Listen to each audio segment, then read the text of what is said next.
बिस्मिल्लाहिर्रहमानिर्रहीम। Topic verb है। Verb की सिलेक्शन इसलिए की है चूंकि it is the most important part of speech. इसमें स्टूडेंट्स काफ़ी ज़्यादा प्रॉब्लम में भी होते हैं, उनको ये समझ नहीं आती कि कितनी किस्म के कितनी टाइप्स के वर्ब्स हैं। मैं कोशिश करूँगा कि बेसिक कॉन्सेप्ट आपको डिलीवर करूँ और उम्मीद करता हूँ कि आप फोकस्ड हो के इसको समझेंगे। जो असल में वर्ब वर्ड है ये मिडल इंग्लिश वर्बे से बोरोड हुआ, आगे एंग्लो फ्रेंच और लैटिन वर्ब वर्बम से। इस वर्ब का डिक्शनरी में अगर देखें, किसी वर्ड के आगे अगर वी डॉट लगा है इसका मतलब है वो वर्ब है। और वर्ब जो है इसकी डेफिनेशन में है कि ये एक्शन या फिर स्टेट ऑफ बीइंग यानी स्टेट, हालत को शो करता है। यानी वर्ब को सिर्फ हम एक्शन नहीं कहेंगे, स्टेट भी है, हालत भी है। तो ये इसकी कंप्लीट डेफिनेशन है, स्टेट। अब इसकी इम्पोर्टेंस पे बात करें तो जो इम्पोर्टेंस है, जिस तरह ह्यूमन बीइंग के अंदर जो है वो सोल होती है, अगर सोल को टेक आउट किया जाए तो बंदा क्या हो जाएगा, डेड। इसी तरह अगर सेंटेंस के अंदर से वर्ब को निकाला जाए तो सेंटेंस क्या हो जाएगा, वो भी डेड हो जाएगा। इसका मतलब है there is no sentence without verb. अब टाइप्स देखते हैं कि टाइप्स कौन कौन सी हैं जी। एक एक करके सारी डिस्कस करते हैं, मैं एग्जांपल भी देता जाऊंगा। सबसे पहले जो चीज आती है वो एक्शन वर्ब है, जिस तरह मैंने ऊपर लिखा एक्शन वर्ब। एक्शन में असल में मूवमेंट होती है, यानी ऐसे तमाम वर्ब्स जिनमें मूवमेंट हो वो एक्शन वर्ब कहलाते हैं। जिस तरह के प्ले, प्ले में देखिए कि एक्शन है, आपकी बॉडी की मूवमेंट हो रही है, तो ये एक्शन है। और अगर मैं स्टेट की बात करूं तो बिकम या फिर इज, एम, आर, ये हालत है, ये स्टेट है, ना कि एक्शन। मिसाल के तौर पे ही इज ऑनेस्ट, यानी वो हालत में है। किस हालत में, ऑनेस्ट की, यानी ऑनेस्टी की हालत में। तो ये इज जो है ये असल में स्टेट को शो कर रही है। अब नेक्स्ट देखते हैं, एक किस्म आती जी रेगुलर वर्ब और इर्रेगुलर वर्ब।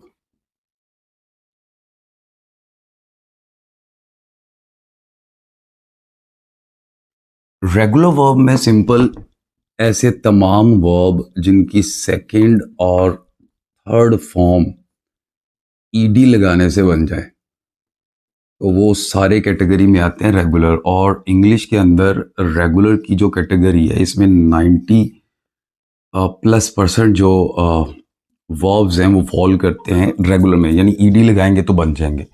और इर्रेगुलर जिसकी सेकंड और थर्ड फॉर्म जो है ईडी लगाने से ना बने। मिसाल ले लेते हैं, यहां पर हमारे पास है प्ले,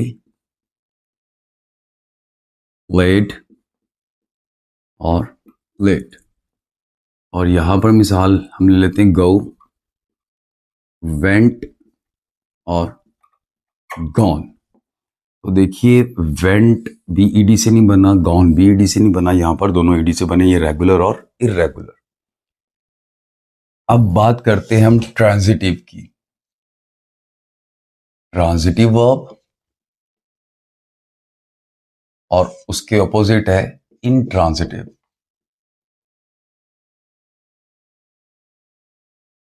वर्ब।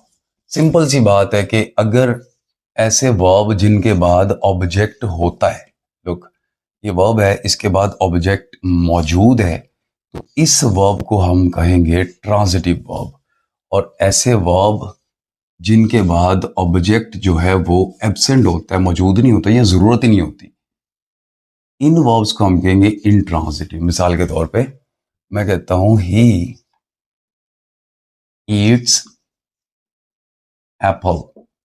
तो देखिए ईट यहां पर ट्रांजिटिव है, क्यों? क्योंकि उसके बाद ऑब्जेक्ट मौजूद है। यहां पर देखिए शी स्लेप्ट, और स्लेप्ट के बाद ऑब्जेक्ट मौजूद नहीं है, तो लिहाजा जो स्लेप्ट है ये इंट्रांजिटिव है। नेक्स्ट किस्म आ गई है हमारे पास हेल्पिंग वर्ब की,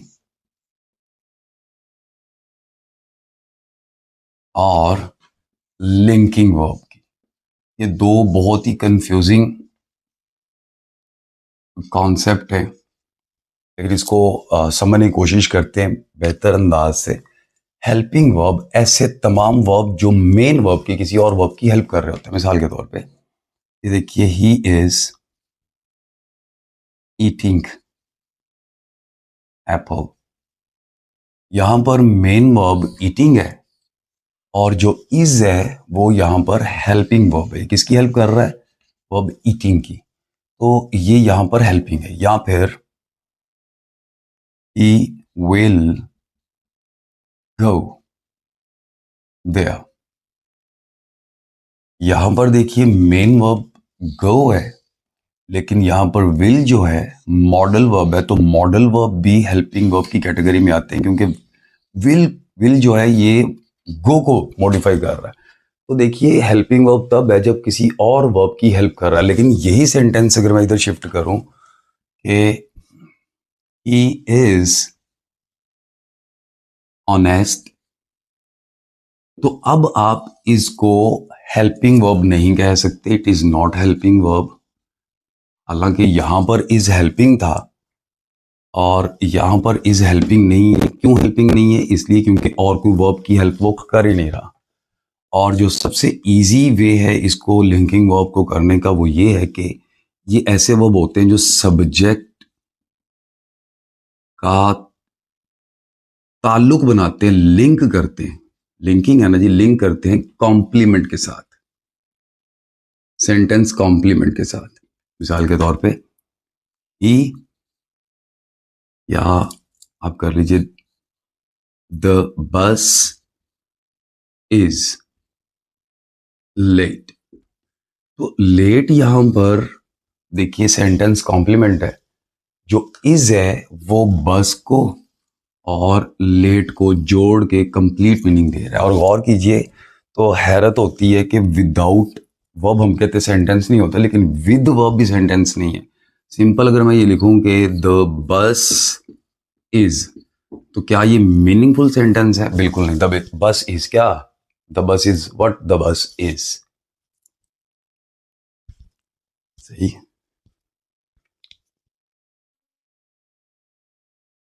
अभी तक वर्ब सीखे वो एक्शन था, state, regular irregular, transitive intransitive, helping, linking. तो अब हम बात करेंगे मॉडल वर्ब्स की। मॉडल्स भी कहते हैं इनको सिंपल, और मॉडल वर्ब्स भी कहते हैं इनको। ये कौन से वर्ब हैं जो प्रेजेंट फॉर्म को मॉडिफाई करेंगे? मतलब ऐसे तमाम verb like will, shall, should, would, may, might,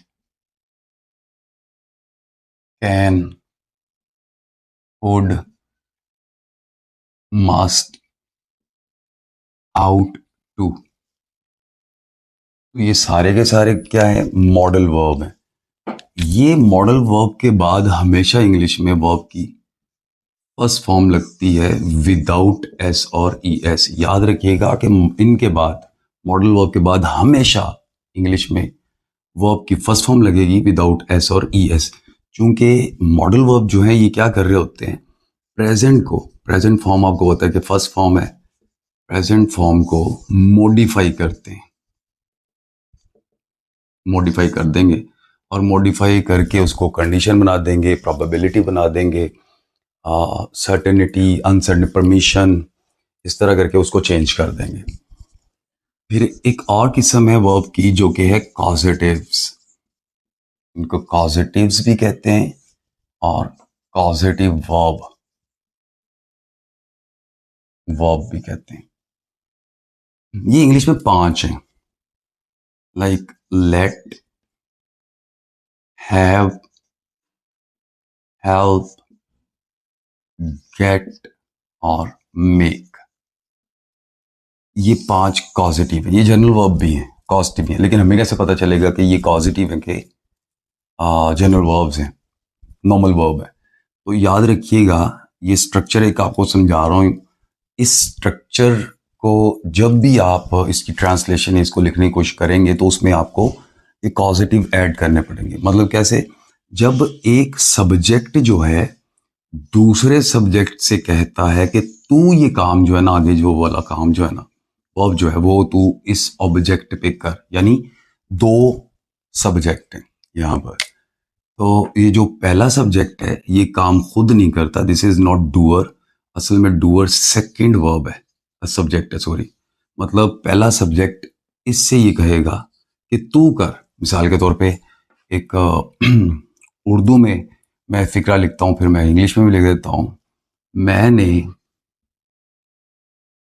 अपने भाई से जूते पॉलिश करवाए। तो गौर कीजिए कि मैंने नहीं किए, मैंने भाई से ये काम करवाया। तो जब एक सब्जेक्ट जो है दूसरे सब्जेक्ट से कहता है कि तू ये काम कर, तो उसमें क्या लगते हैं? तब पॉजिटिव वर्ब लगते हैं, वो ये है। तो पॉजिटिव को हम इंशाल्लाह डिटेल में बाद में भी सीखेंगे। अब नेक्स्ट आ गया हमारे पास मेन वर्ब। मेन वर्ब को मैं छोड़ गया था पहले। Main verb main verb helping verb के साथ ही होते हैं। जिस तरह एक सेंटेंस ही समझ लेते हैं, he is making a noise. तो यहां पर इज हेल्पिंग है, किसकी हेल्प कर रहा है? मेन वर्ब की। ये है मेन वर्ब। ये तो सिंपल था, मेन वर्ब। अब आते हैं लास्ट पे, फाइनाइट और non finite verb. Finite verb, finite verb जो है वो सिर्फ 2 हैं हमारे पास, और वो है वर्ब की फर्स्ट फॉर्म और वर्ब की सेकंड फॉर्म।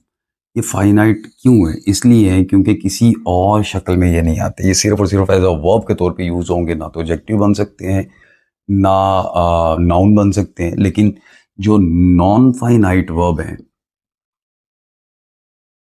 फाइनाइट वर्ब, ये आपके पास वर्ब की थर्ड फॉर्म, आपके पास वर्ब की आईएनजी फॉर्म।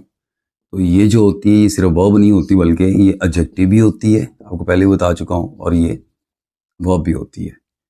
तो आईएनजी फॉर्म ये भी वर्ब होती है, एडजेक्टिव भी होती है और नाउन भी होती है।